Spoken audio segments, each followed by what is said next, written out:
All righty then. Are we ready? Sure. Hello, you little bastards. You've made it just in time for the Vocal Minority with Nick and Steve, a la Brewski.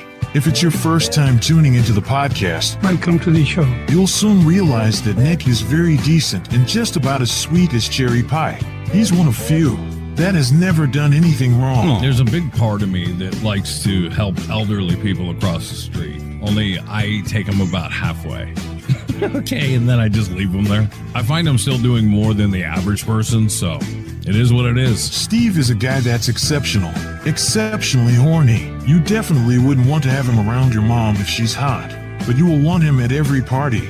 Who brings their mom to a party anyway? He's about as loyal as one person can be, and he loves his female fans. Oh, I do. I got a fan under the desk. I got a big one over here off to the side blowing me off the camera. Steve Harness! How do I even begin to tell you about Brewski? His mind is a vault of semi-useless information.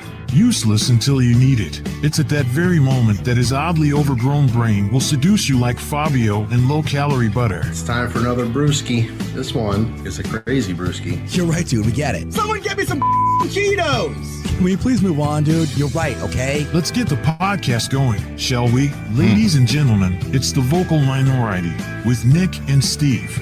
I wonder how much Brewski's brain weighs, dude. If we took it out and put it on a little scale, do you think it would weigh more than mine? It's a good question. I don't think so. Do you think useless information weighs more than practical information? Or Exactly. What's your assertion? Brewski may have more than both if he's, challenging me to a duel. Yeah. No. I have said for years, Brewski, that my head is full of so much useless knowledge that if we didn't do what we do for a living, I don't know what point any of this would be. But I'm with you. That there's a reason why I do this, and I don't actually have another career with skills. And I have a feeling, dude, if we weren't doing this, all three of us would be working at a car wash. That's probably the truth, right? Probably. Although today I'm working at a cat wash. You can see Sparky back there going to town on himself. Looking a little pony back there, dude. Sparky's a dude. I'm jealous of his flexibility. No kidding. Well, welcome to the show anyway. It's the Vocal Minority with Nick and Steve, all of Brewski. See our webpage, thevocalminority.net. And you can see our socials right there. Indeed you can. Find us, share us. And speaking of my cat in the background there licking himself, don't you find it funny that every guy knows you can't blow yourself? How do you know that, guys? Because you tried. You know what? I'll be honest with you. I've never tried. Have you actually tried? When I was like 13 and 14 it was a quest. You did? I mean, it's just something in my mind that says you can't bend that far, dude. Oh, come on. Don't Why even would try you have it. never tried? Because I know it's impossible. It's impossible. And it's not impossible. Ron For Jeremy me. did. Ron For Jeremy me. did it. Oh, yeah. Okay. There's plenty of people that have done it. And also, it's a little weird. I don't know that I can get myself excited. I think I'd just rather jerk it, but I've never tried. But that would be like saying you don't want to give another guy a hand job. Of course you don't, but you'll do it to yourself because it's yourself. Yeah, exactly. Yeah, I'm not a fan of putting I don't know how my wife puts her mouth on that thing, dude. To be honest with you, I don't want my mouth on it. I think we have the more raw end of the oral deal. You do? Yeah. I think that having something solid and non-greasy in my mouth does technically sound better than the flaps of slimy baloney that us men put up with and endure.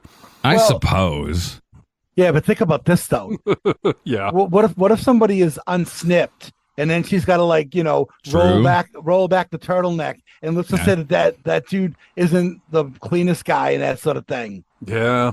You know what I mean? Is that a deal breaker for you in porn? I don't like watching uncircumcised porn. I always see it hard. I don't really see a limp. So it doesn't look any different to me, but there are some European porn stars that even hard, it still covers almost half of the head. Wow. That's a big dude. Listen, when I watch porn, I want to envision myself in that role. Therefore, I will not watch uncircumcised porn. I will not watch condom-wearing porn. That's a buzzkill. Yeah. And I will not watch a black dude porn. His junk black doesn't or look brown, right? Yeah. I need it to look like me. Sorry, it's not racist. I just need to envision myself. That's Steve all. watches porn in a pointy white cap. You know. Yeah. KKK.XXX. Should we talk about the worldwide It's a phenomenon. of people just nowadays eating booty? Have you ever eaten butthole? Sure. You mean tossed salad? Yeah. Have you ever done it, Brewski? Yeah, I've tossed a lot of lady salads. All right. So, I mean, that would have to be like the grossest thing, technically speaking, right? No. A poop hole. Number one, you have to be awesomely, amazingly clean. And number two, I have to really be into you. Okay. I agree you got to really be into the woman, and it's certainly ideal if you've showered recently. Like if you've been out hiking all day or something, but you're really splitting hairs because the front door, the back door, there's a lot of contamination and grossness if she's all sweaty and worked out. But otherwise, it's always been the same as my backdoor lovemaking philosophy. Like it's another tight hole. They're an inch apart from each other. Why are we splitting hairs here?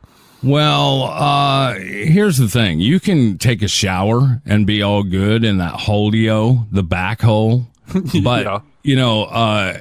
I'm sure there's a large percentage of people that have entered the back hole and realized that it may not be clean 6-7 inches in. Oh, sure. Oh, yeah. Right. So My oral skills are not that deep or good, though. So you're not getting any poo on your tongue. no, No. it's exterior only. You don't put your tongue in and move I your mean, head maybe like a woodpecker. millimeter or something, but you can't get deep penetration that way. Oh, Even on the boy, front yeah. door. I mean, that's hard to get deep in there. Your tongue's only so long.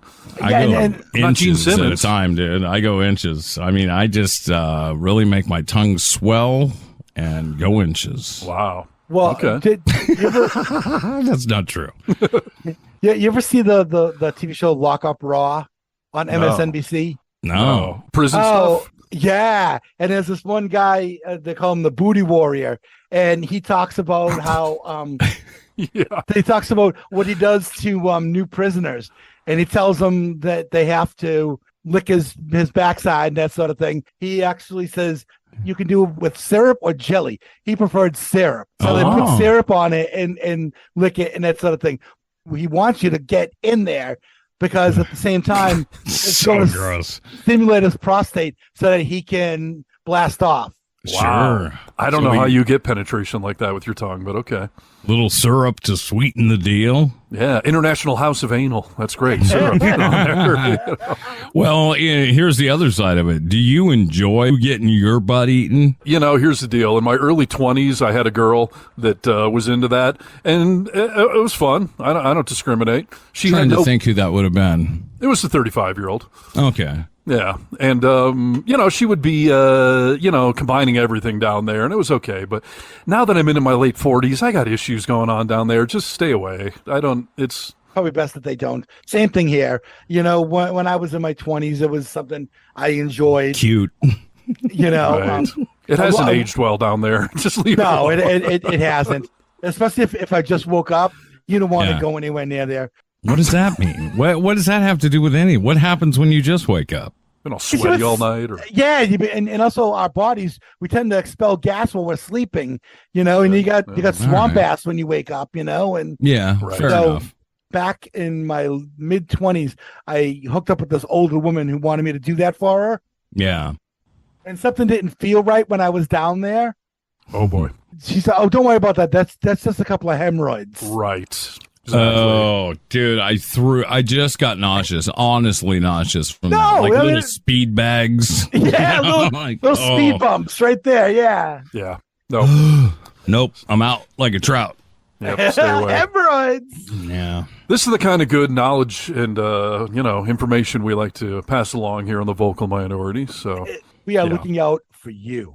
I actually have a list here of some basic facts that they say a scary amount of people don't know, such as maybe some of the things we've been covering here. Avoid swamp ass, but if you're freshly showered, have at it. That's my philosophy. Poop has E. coli in it. Poop is E. does. coli. Sure.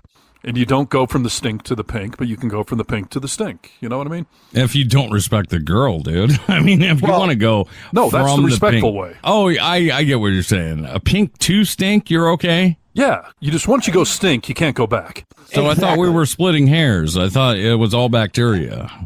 Well, you're splitting hairs as far as general playground, but you should practice good hygiene and not contaminate one to the other.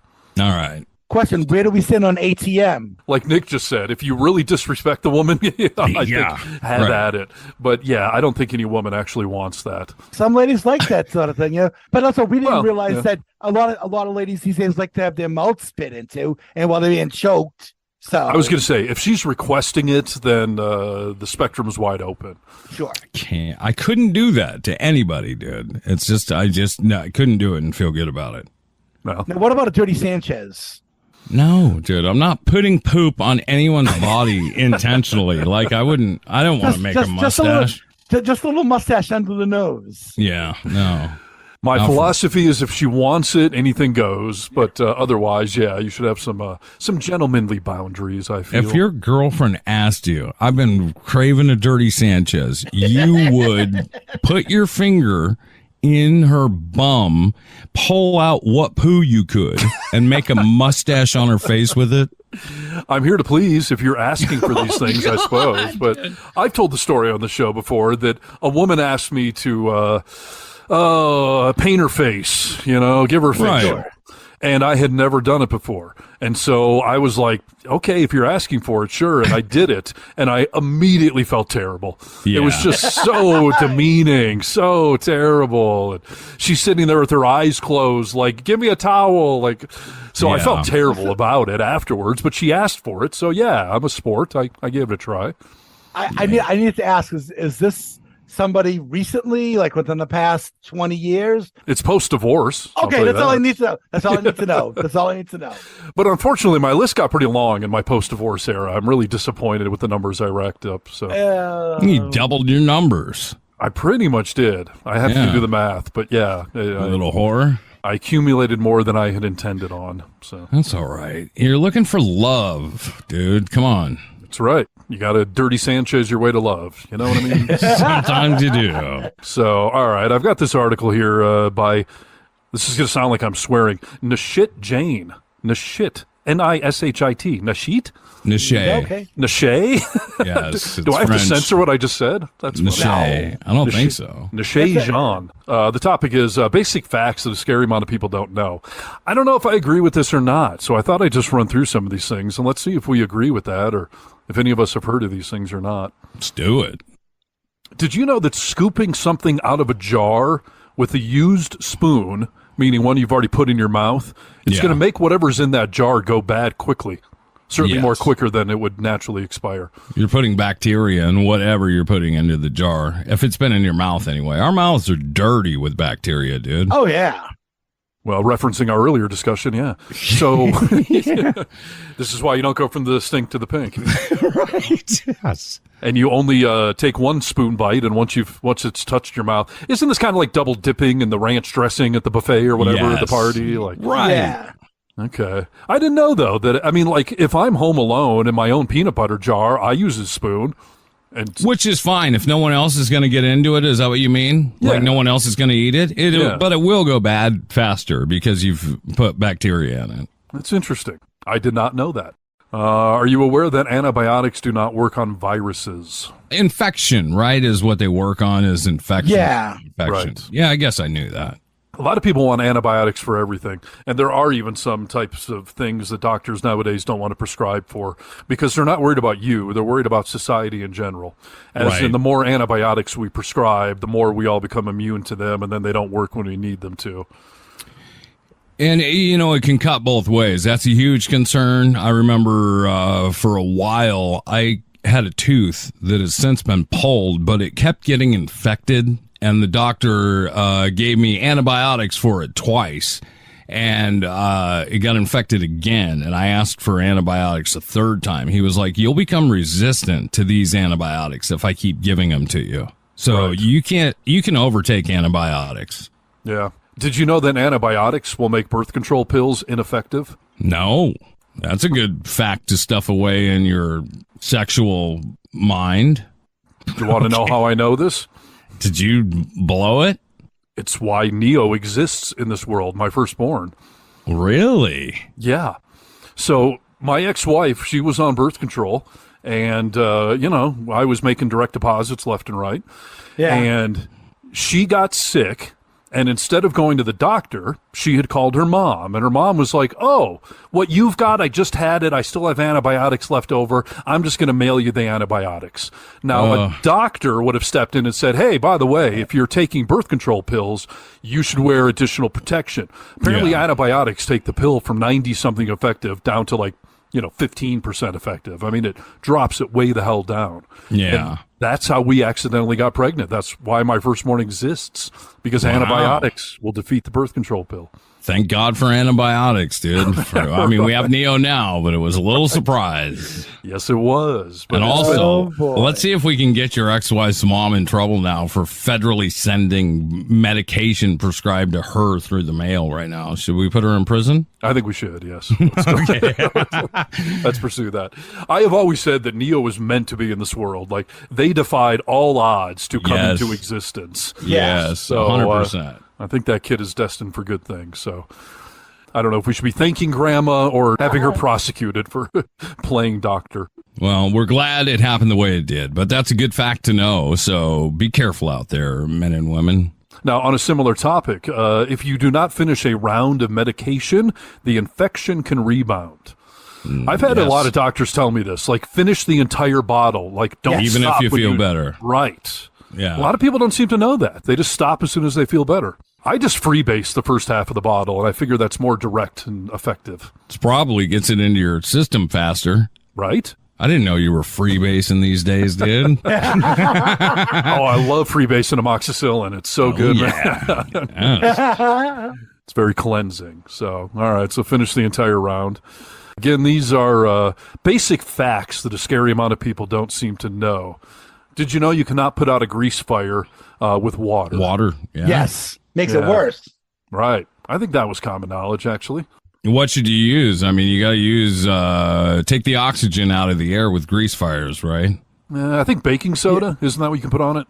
Yeah, baking soda, and then you got to cover it up, put a lid on starve it. Yeah, put a lid on it. Starve the fire. Well, there you go. So here's the next one. If something is on fire in your oven, what are you supposed to do with it? I think you're supposed to not open the door. Correct.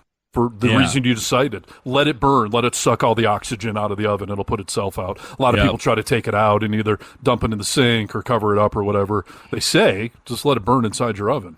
So I'm not supposed to open the door and urinate on it? No, it used to be the way to do it, but they've since we got They've better. updated that. Smokey Bear used to recommend taking a dump on it. You too can prevent forest fires by dumping in the woods. Right. All right, here's some other things, basic facts that people don't seem to understand. Tilt your head forward if you have a nosebleed. If you have a nosebleed, tilt your head forward, not back. Tilting it back makes the blood go down your throat, which can cause you to start puking. I always put my head back. I've always put my head back too, but I did know blood, when you swallow blood, it makes you nauseous. Whatever's inside your blood makes you nauseous, so it's not a good idea.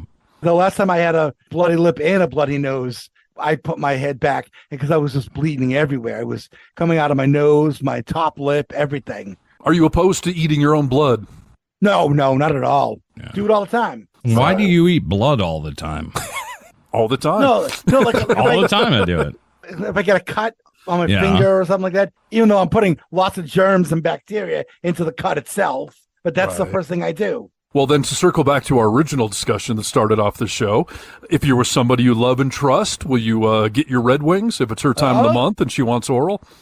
No, dude. No, I will not. Listen, I'm not going to name names for sake of not embarrassing her, but I was doing that once, and she didn't know she had just started her period. And, lights are off, all that stuff. You're in the heat of the moment. I was probably a tequila shot or two in and didn't really realize. I didn't taste the difference, so I don't know. Well, that's not good that you can't taste the difference. Did you run or did you finish? Were you a gentleman and a scholar? I was already finished by the time it really became obvious to either of us. So, all right. Well, mistakes happen, dude. Well, exactly. To me, it's all about comfort level with that woman. If it's some casual thing, which I, haven't done in forever, my threshold would be much, much lower. Yeah. But as I've explained on the show, I watched my ex-wife go through childbirth. I saw things that I've never seen in horror movies.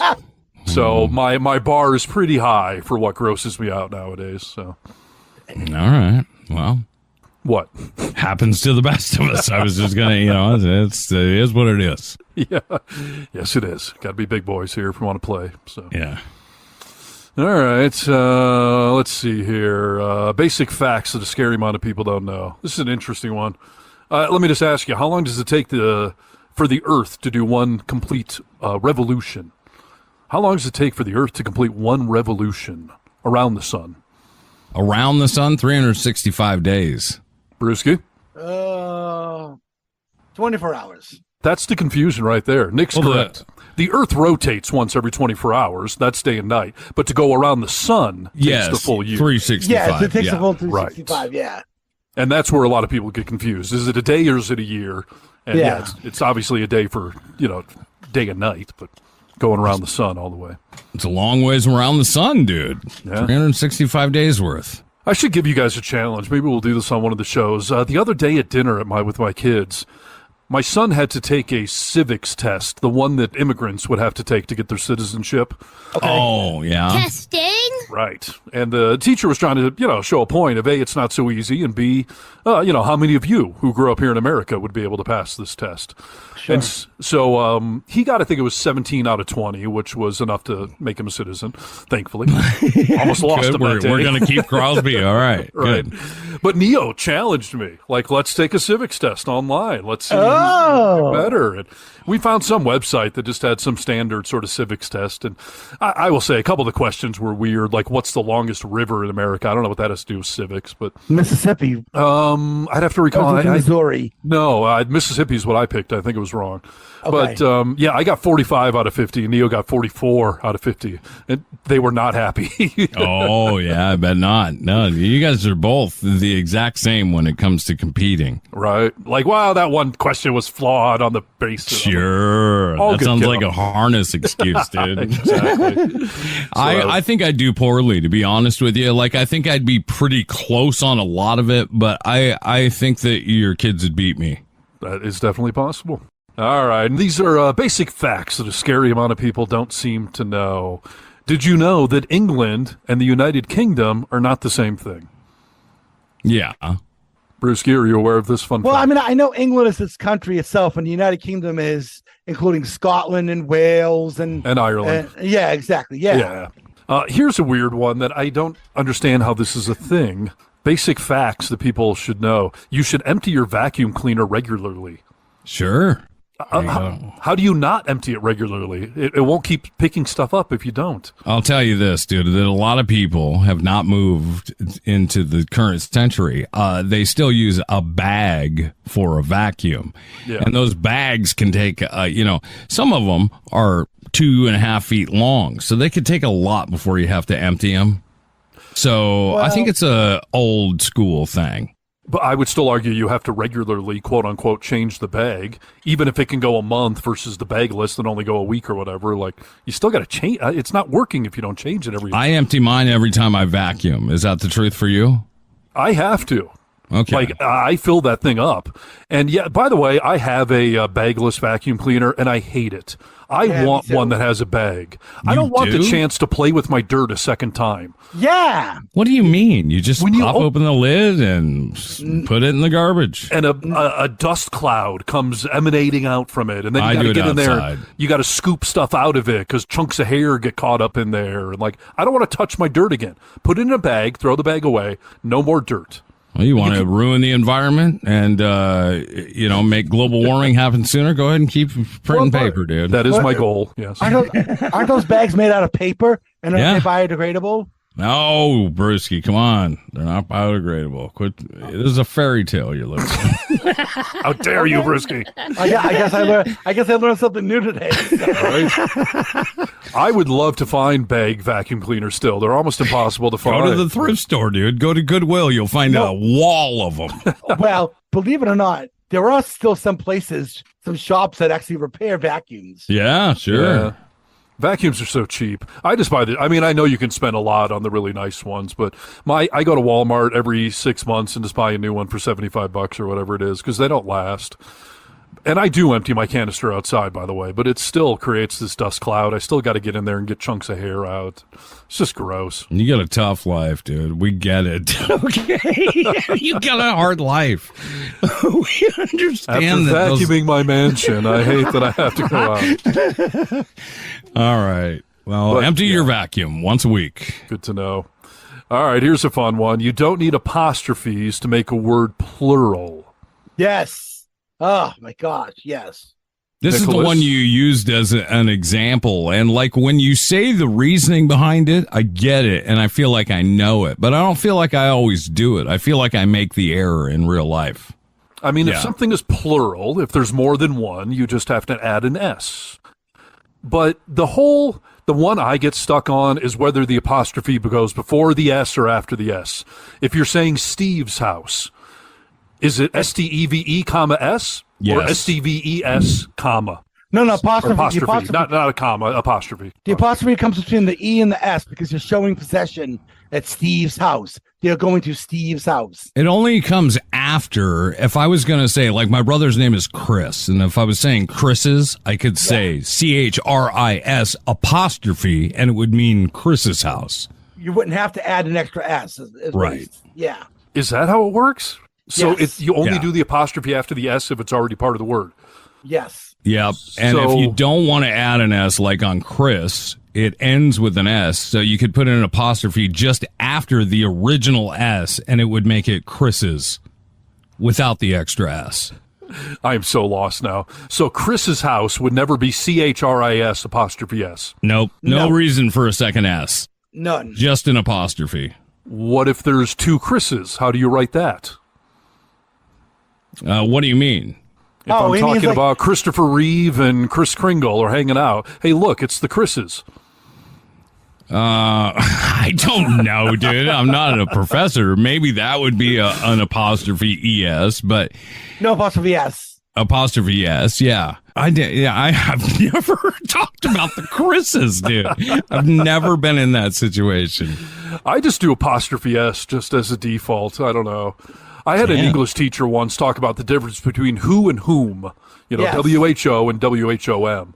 And he Yeah. told me, when in doubt, use whom, because nobody knows the right answer. They'll assume you do if you're saying whom. That's probably true because I can't ever remember when I'm supposed to say it. You know, Right. Exactly. All right. So plural, no S, but 500 different reasons to add an apostrophe, apparently. English language is the most difficult, complex language that makes no sense on this planet. Yes, I agree. All right, here's an interesting one. I don't know if I agree with this or not. Basic facts that a scary amount of people don't know, that racing to the next traffic light will not save you time. In urban areas, speeding and racing to the next light will not save you any measurable time. With traffic and signals, it's impossible to change your arrival time beyond a minute or two, but that's changing. Challenge accepted. Yeah. Those stoplights are in the day in the rush hour anyway, all timed. I mean, it's going to turn green at the same time. You get there faster, you're going to sit and wait. It's timed, right? If you set an address in your GPS, and sometimes it'll say like your arrival time is 1:30. Do you ever try as hard as you can to make it by 1:28? Every time, and I almost And- always do. But you never get more than 2 minutes, right? I Right, mean, yes. and that's the thing. I mean, if you're willing to risk your life for a 2-minute savings, then go for it. But most of the time, 2 minutes tops. I did have a cop explain to me once that if you're going 65 miles an hour to get to your destination versus 75, maybe you get there a minute quicker. But now you've risked getting a speeding ticket. So is it really worth it to get there 1 minute earlier? Because that's all you're going to get there earlier. Yes, yeah. Because you're looking at you're saying 70 miles an hour increments. I mean, unless you're driving an hour, you could possibly get there 10 minutes earlier, I suppose. But Yeah. Now, I had a cop in this town I live in, which is a small little town, tell me that The lights are set up on a timing where if you start at the one end of town and right as it turns green, if you stay at the speed limit, you will get through every single green light. However, if you're slowing down at all, you're going to hit one. No point in running the yellow, though, because the one that's next block down is just going to stop you, and the whole race starts over again. Yeah. But I took that as, okay, then if I go 5 miles over the speed limit, you're not going to pull me over, but I should be able to get ahead of each light and make it all the way through town effortlessly if I have fallen behind. Because they're assuming you're the first car in line, not the 10th. But they're timed to the speed limit. If you're exceeding the speed limit, it's going to mess up the timing down the avenue at some point in time. Well, you should catch up. So if you're not the first one in line, if there's cars slowing you down, if you get around them and go a little over the speed limit, you should be able to now catch up and be the first in line at every light and hit every green. It's not true. No, that's not true. That's not true. I think my math checks out. I don't know. Listen, this is what I think. All right, Nick, you're brilliant. I'm wrong. All right, someone mark it down. I was wrong. Okay, we'll mark it down. Let's go to the next one. Hate that drop. Oh, what's a drop? All right, how about this one? Did you know that grapes are poisonous to dogs? Yes. Yeah. I give my dog wine all the time. Is that bad? You don't have a dog, dude. I mean, who are you giving wine to? My dog did die prematurely. This all makes sense now. No, I did know that. But Alexa, you're fantastic because anytime I'm cooking in the kitchen, I got leftovers or something, I can always ask, Alexa, can dogs eat such and such? And she will tell me yay or nay. So that's how I learned that dogs are allergic to grapes. Interesting. It says grapes in any portion and form, meaning grapes, jams, raisins, I would assume wine, are extremely poisonous to dogs and will damage their liver, not necessarily kill them, but... Liver failure, yeah. Yeah. I know that animals like to drink radiator fluid. Apparently radiator fluid tastes really good. Who knew? It's sweet. Fun fact, most like watch batteries nowadays, the little silver discs, Yeah. they're coated in a non-poisonous tart substance so that if a small child or animal ever puts it in their mouth, they'll spit it out because swallowing a battery could kill you. So they coat it in a non-poisonous tart substance. So did Nintendo. The new Nintendo games are super small. They're not the old school cartridges. The little Wii games. Yeah, so those things are apparently coated in some substance that tastes terrible, so children will spit it out. Hey, have you ever put a coin in your mouth? Yeah, I have. Okay, they don't taste What? good, right? Why? No, That's a great question. I don't know. I've done it, though. I've done it, too. I once swallowed $2.89 in loose change as a child. On purpose? I was 3. What do you want me to... I don't know. I just found it and started eating it like candy. But you would think that- $2.89 in one sitting? Yes. Wow. Mostly quarters. All right. That's a very specific amount. How'd you know it added up to that? Because I had to go to the hospital and they did to make sure that... No. Like to make a deposit. They gave you credit off the bill for that amount. Obviously, I'm wearing a diaper because I'm 3 years old. And when I pooped everything out, they actually told my mother how much change I had actually ingested. That is hilarious. That's a fun piggy bank. That's good. Yeah, But that is you would think, something. but you would think though, after like the first or second coin, because coins taste awful, I would have just stopped. Right. Not me. Didn't you have to put pennies in your mouth years ago on the Vocal Minority? We had a cop come in and administer a breathalyzer test to see if we could do the urban legends on how to defeat a breathalyzer. And one of them is if you suck on a penny, it'll defeat the breathalyzer.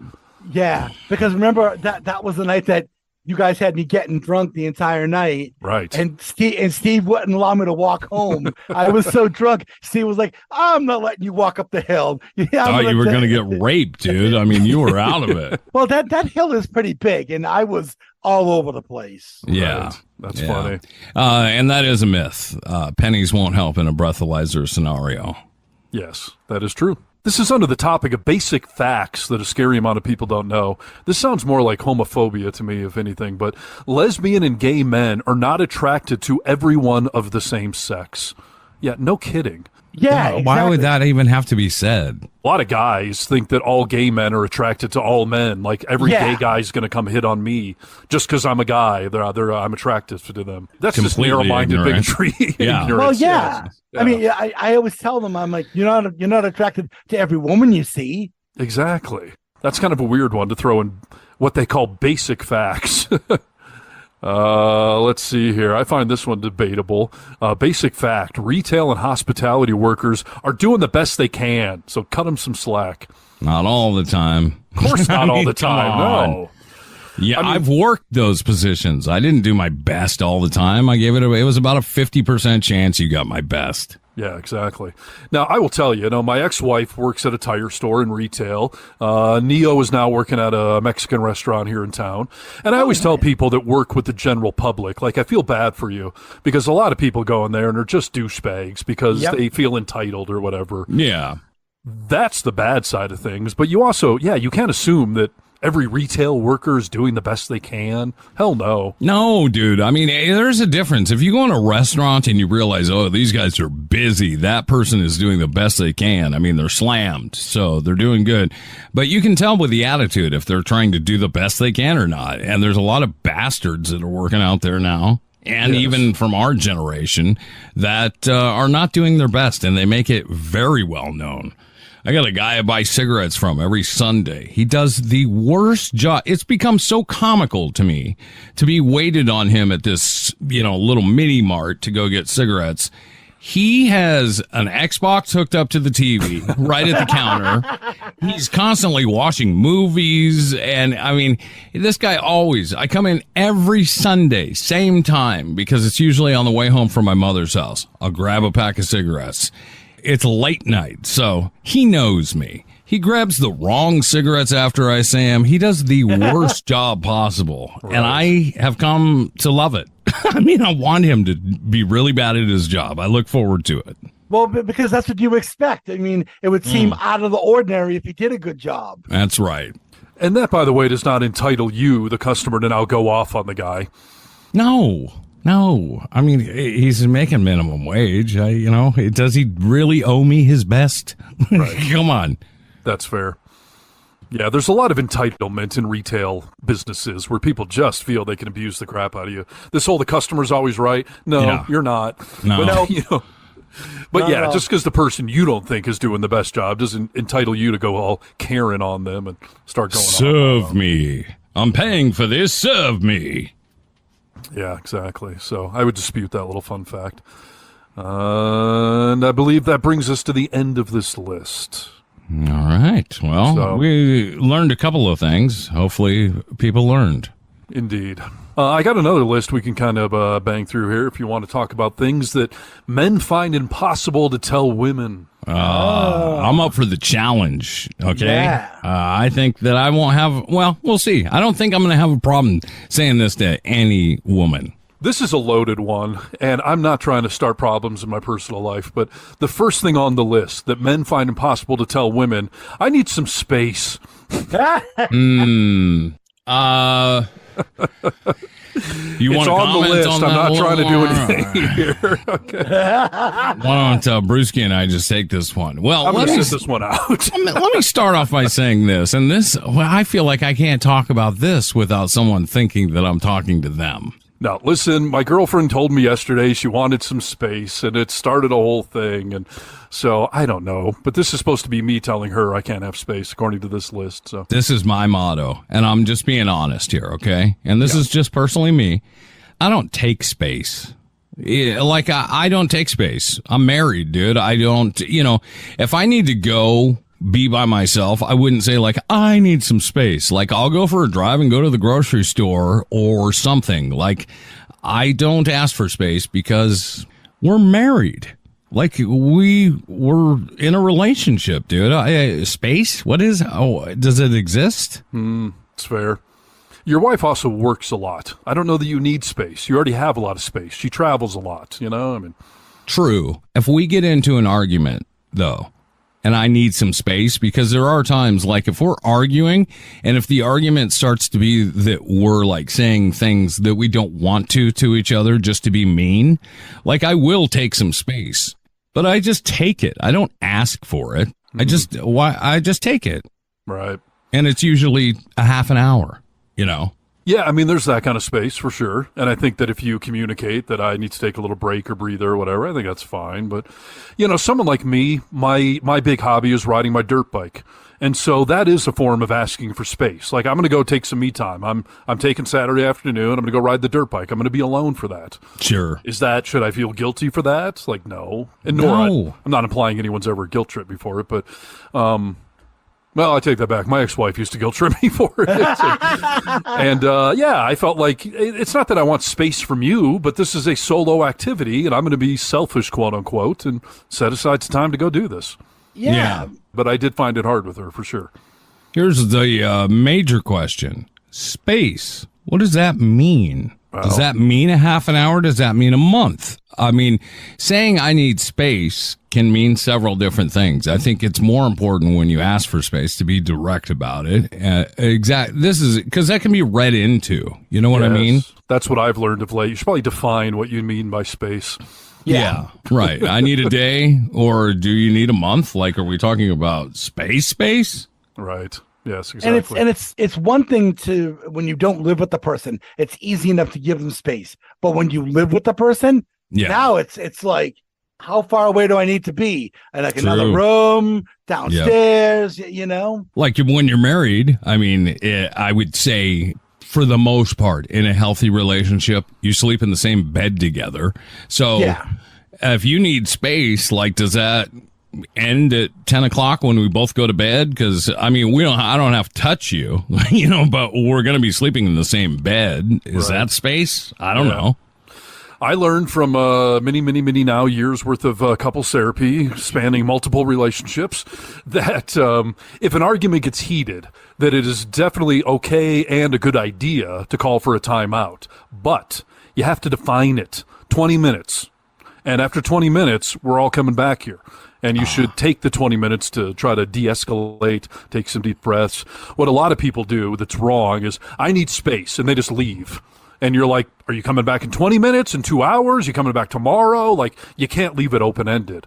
Yeah. And then maybe we never talk about it. We get up in the morning and everything's fine, right? Right.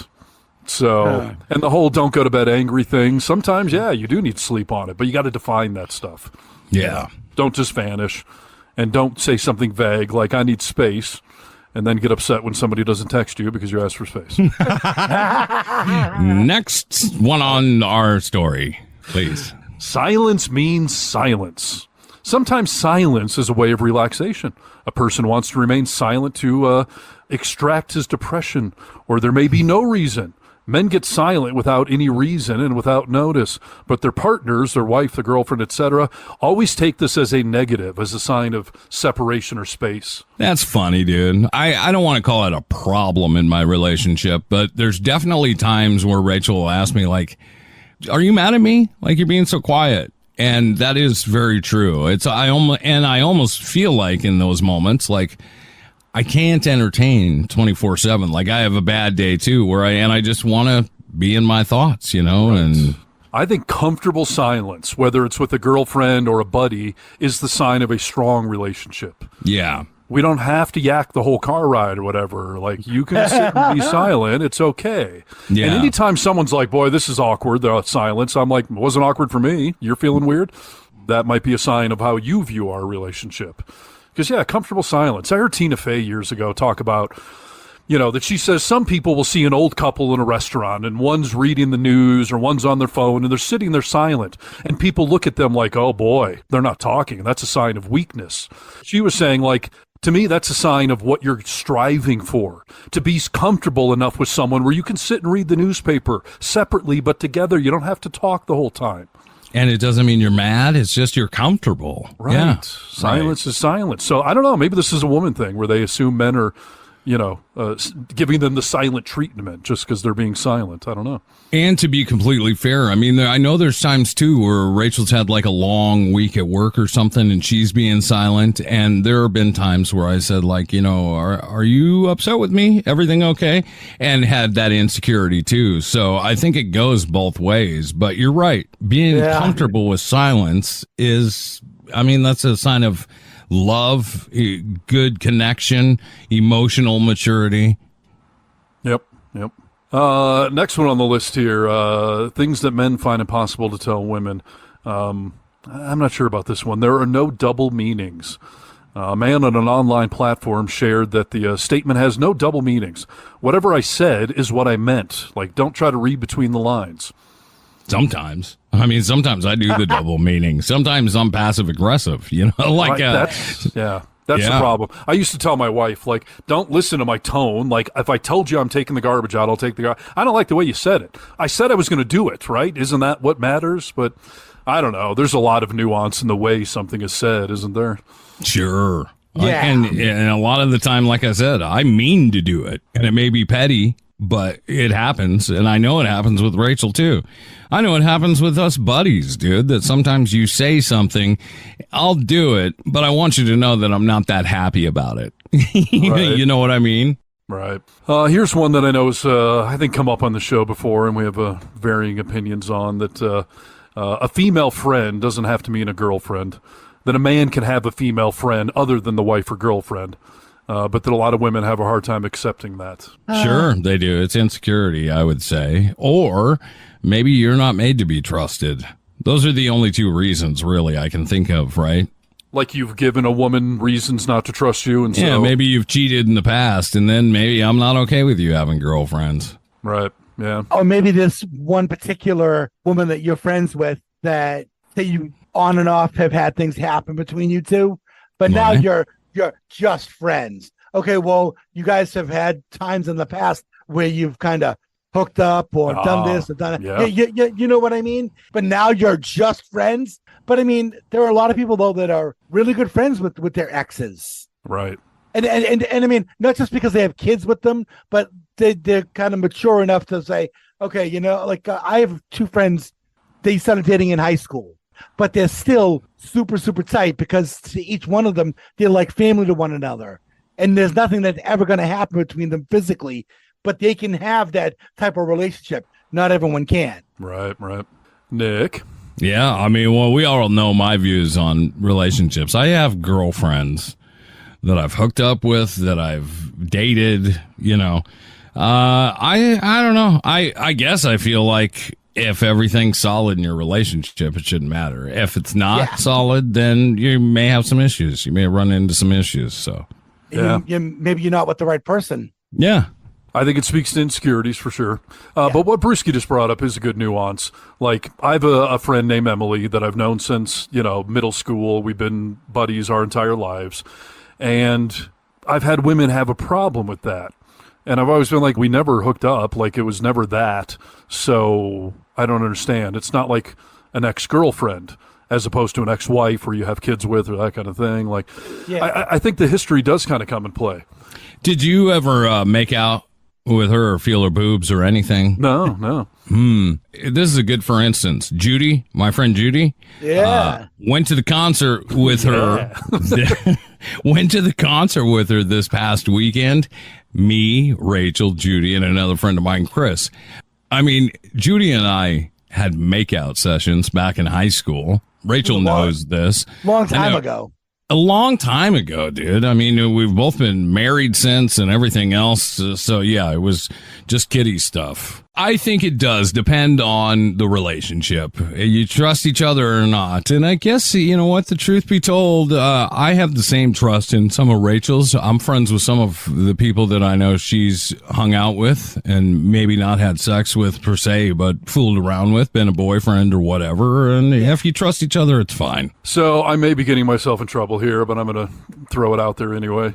I recently had a discussion with Dottie about... hanging out with people of the opposite gender. I found myself getting caught in a catch-22 that I had to acknowledge, basically, that, she had dated a guy after her divorce, and this guy had kids, and this guy's kids became friends with her kids, and they only dated a couple months and it ended. Yeah. And we had discussions before about both of our exes, my ex-wife, her ex-husband, are part of our lives because we had kids with them and we're still co-parenting. But Sure. Yeah. But why would any other ex still be part of your life? But then they all got together so the kids could play. And I had why are you hanging out with your ex-boyfriend? And she was like, it's for the kids. And I get that. But I found myself in this weird catch-22 of... okay, you used to do things with this guy, so I find it weird that you were hanging out with him. She has other guys, though, that are male friends of hers. And she basically said, like, are you saying I can't hang out with any man that would want to have sex with me? And my initial answer was, yeah, you shouldn't be. And she was like, you understand? Like, you saw Barbie, right? Every man wants to bang every woman. Every man looks at a woman that way and assesses her or whatever it is. So are you really saying that I can't hang out with anyone who's ever looked me up and down? Any man I've ever caught staring at my ass or something? And I had to make the distinction of like, well, no, I guess I can't. That'd be a pretty broad category to isolate you from. Yeah. It would? Yes. Any man that's ever stared at her butt or got caught looking at her boobs instead of her eyes, like. What about if they still do it? They still do it? What do you mean? Yeah, what about they go hang out and go to a movie and he still stares at her butt? Knows he can't touch it, but he's like, ooh, you looking fine today. Are you okay with that? This gets into something we talked about on the show before, that to some level, guys are guys. Guys have two eyes. They're always looking at women on attractiveness. They're always assessing their bangability. That doesn't mean they're going to pursue her. But if I were to say that you can't hang out with any guy that's going to look at you and go, yeah, you got a nice ass there, like, then she's not hanging out with any guys. And that's obviously not fair. It's just all about a respect thing, dude. This is what I want. Rachel, you can hang out with anybody that respects you enough to respect me and our marriage. You know what I mean? Like, if they respect her, yeah, I'm assuming that means they respect me enough that we have a relationship and you're not going to do anything weird or think about stuff. Well, I can't be the thought police. Obviously, any guy she's friends with, if he's going to make a move on her, that's unacceptable. But if he just has two eyes and she's good looking and occasionally looks if she bends over, like, how can I prevent that from men? The chastity belt, dude. I mean, come on. Well, so when I first started dating Jen, we were probably about 4 or 5 months in. We were just dating one another. Yeah. And she called me up one night, and this was before I moved in with her, obviously. And she's like, hey, by the way, we can't do this certain thing tomorrow night. And I was like, oh, okay, that's going out with the girls or something like that. She says, oh, no, Roderick's coming over to watch a movie. And I was like, what? Who's that? This was her ex-boyfriend that every so often she used to get together with and hook up with. And I was just like, listen, I don't feel comfortable with that. Oh, no, he's just going to come over and we're just going to watch a movie together. And I was just like, is he having a rough time or something? And she's like, no. He just called me out of the blue and wanted to know if you know. And no, I don't trust if there's a history there. Yeah, exactly. And by the way, that, as I told Dottie, it's not I don't trust you, I don't trust him. Yeah. Yeah. Oh, for sure. And this is the thing that I'm talking about when I say about respect. Like Judy, I would never invite her over to watch a movie with me. Like, it's just, I mean, if I may invite her over to watch a movie with Rachel and I, yeah, but I would never say, like, you come over, Rachel's out of town, you want to come over and watch a movie? Not that even anything would happen. I just don't think that it's very respectful towards Rachel, right? Exactly. Yeah, I would agree. Here's an interesting one. Things that men find difficult to tell women. Your mobile phone password. Do you guys keep your password protected from others? From your dating life, you know? I don't. There's been times that Rachel will pick up my phone to go do something and see something, and she'll be like, what's this all about? I guess I'm fine with you looking through anything on my phone, but once you've done it and you're asking me about something, I've already given you complete access to my phone if you want to grab it. Like, I don't want to be questioned about anything because there's nothing to be questioned about on there. You know what I mean? Right. Yeah. I've called people's bluffs. You know, my last ex, she was very untrusting and insecure, and she would try to like challenge me, like, "Can I look at your phone?" I'd say, "Go ahead." Doesn't even have a password. Look at it anytime you want. Out. Go for it. And as soon as I call her bluff, she's like, "Oh no, I don't want to look." I'm like, "I want to invade your privacy." Right. But yeah, I kind of think you do. But yeah. But I'm not hiding anything, so you can know my password. I could care less. Yeah, that doesn't bother me either. It's because we're good people. That's right. I do think, though, that there needs to be a line. Like, even though you're in a relationship with somebody, you do have a right to some sort of privacy. And so, you know what I mean? Like, not everything is hers and Agreed. Yes. Rachel will come out of therapy, and I will always tell her, like, don't feel like you have to tell me everything you talked about in therapy. Like, if you want to talk about something, great. But if not, like, I completely get you not wanting to tell me everything. Yeah, Right. exactly. I'll tell you a fun conundrum I've gotten myself in recently. The whole, like, go ahead and read my phone. Go ahead. Except Nick. Nick's like my life lawyer. He's got privileged information. I've had to explain that Nick is my center, my ground, like the good, the bad, the ugly. I share it all with him. And it's not me trash talking or something. It's just me sharing with somebody who I trust to be a good sounding board. Yeah. But it's like confessing to a priest. Like, I'm not talking to some woman I used to know and being flirty, but do I give Nick the entire bare bones story, good, bad, and indifferent? Yeah, I do. And that's a filter I need. So I don't think you should be infringing on that relationship. Yeah, and I feel like everyone should understand that somebody, Rachel, my wife, needs somebody like that. She needs to be able to crap talk me to her friend once in a while. As long as it's all, simple stuff that you and I are talking about. It's not like we're talking out of school. It's nothing I wouldn't say in front of you if it really came down to it. But I need to vent. She needs to vent. We all need that. Yes. Well, people always say, I'm looking for my best friend, but I don't think that your significant other should be your best friend. You should actually have a real, actual best friend that you are not romantically involved with. Or, you know what I mean? Like, it could be a female, it could be a male, but you have that is your best friend. Yes, you're in a relationship with me, but I am not your best friend, and I shouldn't be your best friend. I think it's fair. I think in some ways your woman is your best friend, quote unquote, but not truly. It's splitting hairs, but they're your closest friend in some ways, but not always. And I think everyone should have someone outside of the relationship that they can go talk to. And you may be fired up one day and say something that the next day you wouldn't agree with or whatever. So going back through texts with your BFF, like, that is a slippery slope. And it is like a priest or a lawyer. Like, let me have one person I can just be unfiltered with. Yeah. And, sometimes Nick keeps me in check. Sometimes he agrees. And I think we kind of need that sounding board. I think it makes for a healthier relationship. Agreed. Absolutely. Otherwise, you just stuff it down, dude. You're still having those feelings. You're just not getting to bounce them off somebody. Right. And the last thing on the list I'm going to share is that men cannot read minds. And we have a hard time trying to tell our women, like, I need communication. Just, I can't figure it out. Just, I'm a dumb guy. Tell me what you're trying to tell me. Just speak it clearly. I need that, dude. Yeah. I can't read a mind. Right. Communication is key. Clarifying, not assuming someone understands what you meant. Like, men can't read minds. And by the way, guys, women can't either. So we need to be kind of clear about what we're trying to convey as well. Because especially in the written word, stop texting stuff if it's a sensitive topic. Like, get on a phone, get in face-to-face, communicate. Text can leave so much open to interpretation, dude, of what was the tone of that. I take text wrong all the time. I pick up the phone and I'm like, what did you mean by that? Just tell me. Yes. How do you feel about communication during sex? Like, do you want feedback? Do you not want it? Does it hurt your manhood if she says faster, slower? I want it. I don't want to guess. If you're, this is the last thing I want. If I'm doing something to you, especially if I think, she's really into this, and you're not, I hate that. I don't want to. Let's not waste time here. I don't have all to give that I did when I was a young man. Like, I need some direction. Totally agree.